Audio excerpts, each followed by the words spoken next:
السلام علیکم my dear viewers. تو چلیے آج کی کہانی شروع کرتے ہیں. انسان فطری طور پر انتہا پسند واقع ہوا ہے. یہ نفرت کرنے لگے تو نرم و نازک پھولوں کو بھی بے دردی سے مسل دے، اور پیار کرنے آئے تو اس شدت سے کہ کانٹوں کو دامن میں سجا لے. کبھی پیار کی شبنم کا ایک قطرہ بھی ہمیں سیراب کر دے. بدگمانی کی کیفیت طاری ہو تو اپنا بھی بیگانہ لگے، اور خوشگمانی ہو تو دشمن کو رفیق سمجھ کر گلے سے لگا لیں. امجد میرا چچا زاد تھا، مجھے چاہتا تھا. اس کی چاہت بھی امڑتے دریا کی مانند تھی، مگر میں اس سے نفرت کرتی تھی. وہ میری منزل نہ تھا. مجھے دیہاتی ماحول بھی پسند نہ تھا. میری آنکھوں میں بسنے والا شہزادہ تو خوبصورت پڑھا لکھا اور سوٹ بوٹ میں ملبوس شخص تھا جو شہر میں رہا اور پلا بڑا ہو. میرا گاؤں پنجاب کے شہر راول پنڈی کے جنوب مغربی علاقے کی طرف بڑے بڑے پہاڑوں کے درمیان واقع ہے.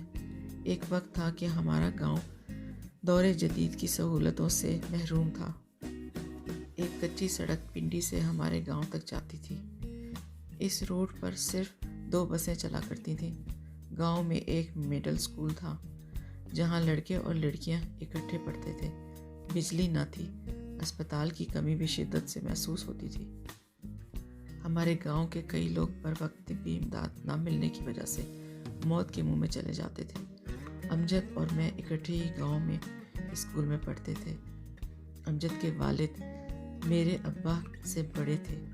گاؤں میں ہماری جائیداد سب سے زیادہ تھی. میرے چچا اور والد دونوں بھائی مل کر زمینداری کرتے تھے. آپس میں اتفاق اور محبت مثالی تھی. امجد اور میں ہم عمر تھے. قدرت نے مجھے بے حد حسن سے نوازا تھا، جبکہ امجد شکل و صورت کے لحاظ سے بہت پیچھے تھا. لگتا تھا وہ ہمارے خاندان کا فرد ہے ہی نہیں. اس کا سیاہ رنگ اور پکا چہرہ مجھے بالکل بھی نہیں بھاتا تھا. میں بچپن ہی سے اسے ناپسند کرتی تھی.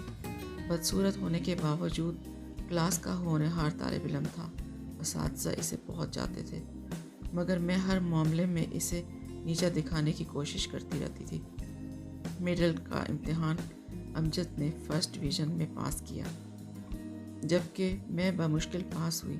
اس کے بعد حالات نے اجازت نہ دی تو امجد نے تعلیمی سلسلہ ختم کر کے زمینداری میں باپ اور چچا کا ہاتھ بٹانا شروع کر دیا، جبکہ میں گھر کی ہی ہو کر رہ گئی. کچھ عرصے بعد جب مجھے علم ہوا کہ میری اور امجد کی نسبت بچپن میں ہی طے ہو گئی تھی تو میں تڑپ گئی. میں کسی صورت بھی امجد کو ہم سفر نہیں بنانا چاہتی تھی، مگر اب انکار کرنا بھی میرے اختیار میں نہ تھا. پھر بھی میں نے اپنی اماں کو بتا دیا کہ میں امجد کو ناپسند کرتی ہوں، اس لیے میں اسے شادی ہرگز نہیں کروں گی. ماں نے میری بات سنی تو پریشان کن لہجے میں بولی، سلمیٰ بیٹی، امجد جیسا بھی ہے تمہیں اس سے شادی کرنی ہی ہوگی. تم دونوں کی نسبت بچپن میں ہی طے پا گئی تھی. ہمارے خاندان کی یہ ریت رہی ہے کہ جو رشتہ ایک بار طے ہو جائے وہ ٹوٹا نہیں کرتا. اس لیے تم سب کچھ بھول جاؤ اور امجد کے سوا کسی کے بارے میں نہ سوچو. مجبور مجھے خاموش ہونا پڑا، لیکن میں نے یہ عہد کر رکھا تھا کہ میں کچھ بھی ہو جائے امجد سے شادی نہیں کروں گی، خواہ اس کے لیے میری جان ہی نہ چلی جائے. امجد ہمارے گھر آتا رہتا تھا، مگر میں اس سے بات کرنا بھی گوارا نہیں کرتی تھی. مجھے اس کی شکل سے بھی نفرت تھی. امجد بھی بخوبی جانتا تھا کہ میں اسے ناپسند کرتی ہوں، مگر اس کے باوجود میں نے اس کی آنکھوں میں اپنے لیے محبت کے دیپ جلتے دیکھے تھے. گاؤں کے لوگ امجد کے کردار کی بہت تعریفیں کرتے تھے. وہ گاؤں کے لوگوں کے دکھ درد میں شریک ہوتا اور غریبوں کی بے لوث مدد کرتا تھا. میں کسی کی زبان سے اس کی تعریف سنتی تو میرے اندر ایک آگ سی لگ جاتی. میں جی بھر کر اس کی برائی کرتی اور دل کی بھڑاس نکال لیتی. یہ میری دعاؤں کا اثر تھا کہ قدرت کا کرشمہ کہ ایک روز میرے ابا جان اور تایا جان میں کسی بات پر اختلاف ہو گیا. بات لڑائی جھگڑے تک جا پہنچی. وہ جو کبھی ایک جان تھے ایک دوسرے کے دشمن بن گئے. میں جانتی تھی کہ زیادتی میرے ابا کی ہے، مگر وہ پھر بھی کسی صورت ہار ماننے کو تیار نہیں تھے. میرے لیے تو یہ جھگڑا زندگی کی نوید بن چکا تھا. میں امی اور ابا کے ساتھ تھی۔ گاؤں کے لوگوں نے بجائے صلح کرانے کے اس ناراضگی کو اور بھی ہوا دی اور لگائی بجھائی کر کے اس سلسلے کو اور الجھا دیا۔ دونوں بھائی ایک دوسرے کے جانی دشمن بن گئے۔ تمام جائیداد کا بٹوارا ہو گیا۔ میری اور امجد کی منگنی بھی ٹوٹ گئی۔ میرے من میں گھنٹیاں سی بج اٹھی۔ میں نے سجدہ شکر ادا کیا کہ میرے من کی مراد پوری ہو گئی تھی۔ ایک روز امجد اچانک ہمارے گھر آ گیا اور میرے ابا سے کہنے لگا، چچا جان، آپ چھوٹے ہیں، غلطی اور زیادتی بھی آپ کی ہے، اس لیے بڑے بھائی سے معافی مانگ لیں اور خاندان کی عزت کو زمانے والوں کے سامنے تماشا نہ بننے دیں۔ میں نے اور ابا جان نے امجد کی اس جرأت پر اس کی خوب خبر لی اور اسے کھری کھری سنا کر بھیج دیا، اور یہ بھی کہہ دیا کہ آج کے بعد وہ ہماری حویلی میں قدم نہ رکھے۔ یوں ہی 4 سال بیت گئے۔ ہم ایک ہو کر بھی ایک دوسرے کے لیے اجنبی بن گئے۔ ابا جان نے میری خواہش کی تکمیل کر دی۔ ہمارے دور کے رشتہ دار عرصہ سے شہر میں مقیم تھے۔ میری شادی ان لوگوں میں کر دی گئی۔ شہزاد بہت ہی خوبصورت اور سمارٹ تھا۔ وہ میرا آئیڈیل تھا۔ لاہور میں کسی سرکاری ادارے میں ملازمت کرتا تھا۔ میں شادی کے بعد لاہور چلی گئی اور شہزاد کے ہمراہ ایک پرسکون زندگی گزارنے لگی۔ امجد کو میں ایک خواب سمجھ کر بھول گئی۔ میں گاؤں میں کم ہی جاتی تھی۔ میں نے سنا تھا کہ امجد نے عمر بھر شادی نہ کرنے کا عہد کر لیا ہے۔ مجھے بھلا اس سے کیا غرض تھی؟ میری طرف سے وہ جہنم میں چلا جائے۔ میں تو اس کا نام بھی سننا گوارا نہیں کرتی تھی، اسی لیے میں کم ہی جاتی تھی۔ اگر جاتی بھی تو ایک دن اور رات ٹھہر کر لاہور آ جاتی تھی۔ شہری زندگی مجھے راس آ گئی تھی۔ سردیوں کے دن تھے، عید کی آمد تھی۔ ابا جان کا اصرار تھا کہ اس مرتبہ میں اور شہزاد عید ان کے ہمراہ گاؤں میں منائیں۔ ہم جب راولپنڈی کے بس اسٹاپ پر پہنچے تو ہمارے گاؤں جانے والی آخری بس اسٹینڈ پر کھڑی تھی۔ شام ڈھلنے والی تھی، موسم بھی ابر آلود تھا، بس خالی ہی تھی۔ میں اور شہزاد فرنٹ سیٹ پر بیٹھ گئے۔ آہستہ آہستہ مسافر آتے گئے۔ بس جب چلی تو اس میں دل دھرنے کی جگہ نہ تھی۔ بس میں مسافروں میں واحد عورت تھی۔ کئی لوگ بس کے اندر کھڑے تھے اور کئی چھت پر بیٹھے تھے۔ بس آہستہ آہستہ چلتی ہوئی شہری حدود سے باہر نکلی اور گاؤں جانے والی کچی سڑک پر آ گئی۔ اس سڑک پر روشنی کا کوئی انتظام نہ تھا، کیونکہ اس دور میں اس علاقے میں بجلی ہی نہ تھی۔ ابھی بس نے 10-12 میل کا سفر طے کیا ہوگا کہ بس ایک جھٹکے سے رک گئی اور ڈرائیور نے انجن بند کر دیا۔ شہزاد نے تجسس بھری نظروں سے ڈرائیور کی طرف دیکھا کہ اس نے گاڑی کیوں بند کر دی ہے۔ اتنے میں ایک مضبوط اور لمبے قد کا شخص چہرے پر نقاب لگائے ڈرائیور کے پیچھے والی سیٹ سے اٹھ کھڑا ہوا۔ اس کے ہاتھ میں ریوالور لہرا رہا تھا۔ وہ بہت ہی غضبناک لہجے میں بولا، خبردار، اگر تم میں سے کسی نے ہلنے یا گڑبڑ کرنے کی کوشش کی تو بھون کر رکھ دوں گا۔ بس میں سناٹا چھا گیا۔ تمام مسافر سہم گئے اور آنے والے برے وقت کا انتظار کرنے لگے۔ کچھ ہی دیر بعد اس نقاب پوش نے چہرے سے نقاب اتارا اور کہنے لگا، تم لوگ مجھے پہچان گئے ہوگے، اگر نہیں تو میں بتا دیتا ہوں، میں جانی ڈکیت ہوں۔ سناٹا اور بھی گہرا ہو گیا۔ تمام مسافر اس کا نام سن کر خوفزدہ ہو گئے۔ میں پہلی بار جانی ڈکیت کو دیکھ رہی تھی۔ میں نے اس کے بارے میں بہت کچھ سن رکھا تھا۔ لوگ اس سے خوف کھاتے تھے۔ وہ کئی کیسوں میں پولیس کو مطلوب تھا۔ اس کی گرفتاری پر انعام بھی مقرر تھا، مگر پولیس اس کے باوجود اسے گرفتار کرنے میں ناکام ہو چکی تھی۔ کچھ لوگ کہتے تھے کہ جانی خود بھی بڑا مظلوم ہے، اسے حالات نے اس مقام پر پہنچایا ہے۔ گاؤں کے زمیندار نے اس کی بہن کو بے آبرو کیا تھا۔ وہ زمیندار کا ملازم تھا، اس کا ہر ستم سہتا تھا، مگر وہ یہ ظلم برداشت نہ کر سکا اور گاؤں کے زمیندار کو قتل کر کے فرار ہو گیا، اور پھر وہ ڈاکو بن گیا۔ جبکہ کچھ لوگ کہتے تھے کہ جہانی بچپن میں ہی اغوا ہو گیا تھا۔ کچھ کہتے تھے کہ اس کا باپ بھی ڈاکو تھا اور یہ سب کچھ اسے ورثے میں ملا ہے۔ نہ جانے اس میں حقیقت کیا تھی۔ مگر اس وقت ہم سب کو ان باتوں سے کوئی غرض نہ تھی، بلکہ ہر ایک کو اپنی اپنی جان بچانے کی فکر پڑی تھی۔ چند لمحے اس نے پوری بس کے مسافروں کا جائزہ لیا اور پھر وہ میری طرف بڑھا اور میرا ہاتھ برقعے میں سے کھینچ کر پکڑ لیا اور ہنسنے لگا۔ چلو میرے ساتھ۔ شہزاد بھلا یہ کیسے برداشت کر سکتا کہ کوئی اس کی آنکھوں کے سامنے اس کی عزت پر ہاتھ ڈالے۔ وہ شہری بابو ہونے کے باوجود اپنی سیٹ سے اٹھ کھڑا ہوا اور جہانی سے الجھ پڑا۔ ذلیل انسان، شرم نہیں آتی تمہیں؟ کیا گھر میں تمہاری ماں بہنیں نہیں ہیں؟ یہ کہہ کر شہزاد نے میرا ہاتھ جہانی کی گرفت سے آزاد کرا لیا۔ میں نے جہانی کو برا بھلا کہنا شروع کر دیا۔ غصے میں میرا جسم تھر تھر کانپ رہا تھا، مگر جہانی پر کسی بات کا اثر نہیں ہو رہا تھا۔ اس نے پھر میرا بازو پکڑ لیا۔ شہزاد کا غصہ آسمان کو چھونے لگا۔ اس نے ایک بھرپور تھپڑ جہانی کے چہرے پر جڑ دیا، جس کی آواز تمام مسافروں نے سنی۔ جہانی کی برداشت کی حد ختم ہو گئی۔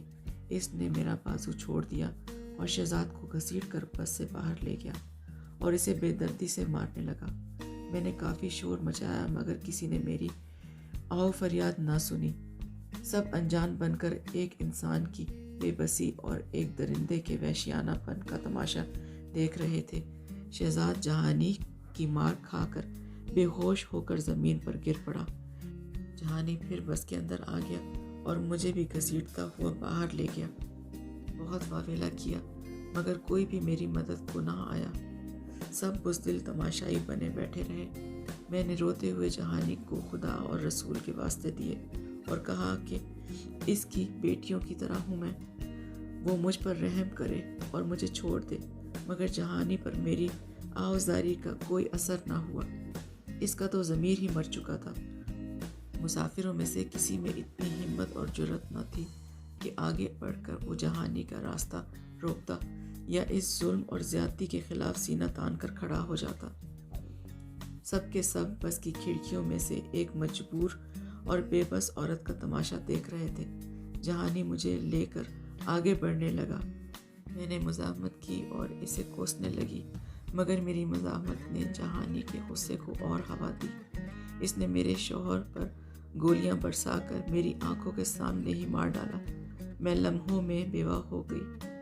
میں شہزاد کی لاش سے لپٹ کر رونا چاہتی تھی، مگر جہانی نے مجھے ایسا نہ کرنے دیا۔ وہ مجھے گھسیٹ کر آگے لے گیا اور پھر ایک جگہ رک کر بس کے مسافروں کو مخاطب کر کے کہنے لگا، میں اس لڑکی کو لے جا رہا ہوں۔ اگر کسی مائی کے لال میں ہمت ہے تو آ کر اسے بچا لے۔ میرا نام جہانی ڈکیت ہے اور جہانی نے کبھی ہارنا نہیں سیکھا۔ یہ کہہ کر جہانی پلٹا۔ میرا ہاتھ اس کی مضبوط گرفت میں تھا۔